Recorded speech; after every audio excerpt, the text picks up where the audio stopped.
भारत के विदेश मंत्री एस जयशंकर ने कहा कि भारत विश्व के उन चुनिंदा देशों में शामिल है जो रूस, यूक्रेन और इजराइल, ईरान जैसे विरोधी देशों के साथ संवाद कर सकता है। यह भारत का संतुलित विदेश नीति और वैश्विक कूटनीति में उसकी महत्वपूर्ण भूमिका को दर्शाता है। नमस्कार, मैं हूं नमन शर्मा, आप देख रहे हैं व्यू वन न्यूज। विदेश मंत्री एस जयशंकर ने वैश्विक संघर्षों को समाप्त करने में भारत की संभावित भूमिका पर कहा कि भारत उन कुछ देशों में से एक है जो रूस और यूक्रेन तथा इजराइल एवं ईरान दोनों के साथ बातचीत करने की स्थिति में है। स्पेन की 2 दिवसीय यात्रा पर एस जयशंकर ने सोमवार को यहां भारतीय समुदाय के साथ बातचीत के दौरान ये टिप्पणियां की। उन्हें उनका स्पष्ट संदर्भ यूक्रेन और पश्चिम एशिया में चल रहे युद्धों से था। इजराइल पश्चिम एशिया में ईरान समर्थित हमास से लड़ रहा है। विदेश मंत्री ने कहा कि आज भारत को वैश्विक संवाद में योगदान देने वाले के रूप में देखा जा रहा है। जब विश्व अनेक चुनौतियां विभिन्न मुद्दों पर विस्तार कर रहा है, तो हम भी विचारों और पहलों के साथ आगे आते हैं। उन्होंने कहा, आज बहुत कम देश हैं जो रूस और यूक्रेन से बातचीत करने की स्थिति में हैं। उन्होंने कहा कि प्रधानमंत्री नरेंद्र मोदी पिछले वर्ष 2 बार रूस गए तथा यूक्रेन के कीव भी गए। विदेश मंत्री ने कहा कि भारत उन कुछ देशों में से एक है जो इजराइल और ईरान दोनों से बातचीत करने की स्थिति में है और कार्ड तथा ब्रिक्स के सदस्य होने के नाते प्रधानमंत्री मोदी दोनों से ही बातचीत करने में सक्षम है।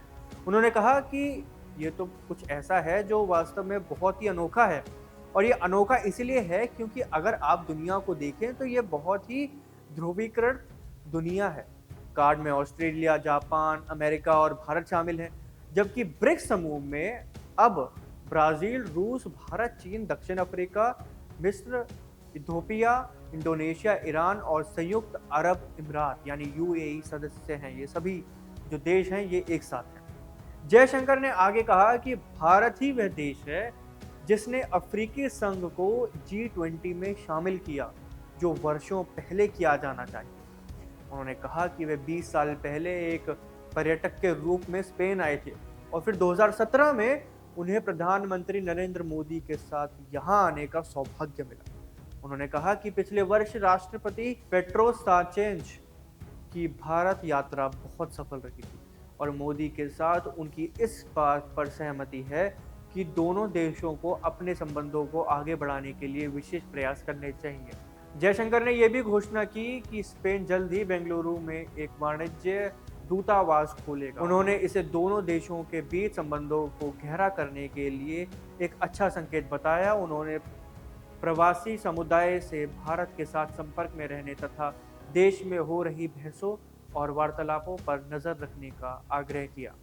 उन्होंने कहा, पिछले 10 वर्षों में मैंने जो सबसे बड़ा परिवर्तन देखा है वह ये है कि भारत सरकार और भारत के लोगों ने प्रवासी समुदाय के योगदान को महत्व दिया है। जयशंकर ने मोदी को इस बात का श्रेय दिया कि उन्होंने भारतीयों को प्रवासी समुदाय के अमूल्य योगदान के बारे में समझाया। विदेश मंत्री के रूप में जयशंकर की ये स्पेन की पहली यात्रा है, जो स्पेन के राष्ट्रपति पेड्रो सांचेज की भारत यात्रा के लगभग 2.5 महीने बाद हो रही है।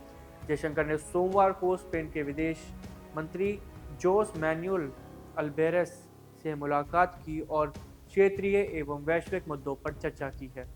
इस खबर पर आपकी क्या राय है, नीचे कमेंट सेक्शन में जरूर बताएं और ऐसी तमाम खबरों के लिए देखते रहिए व्यू वन।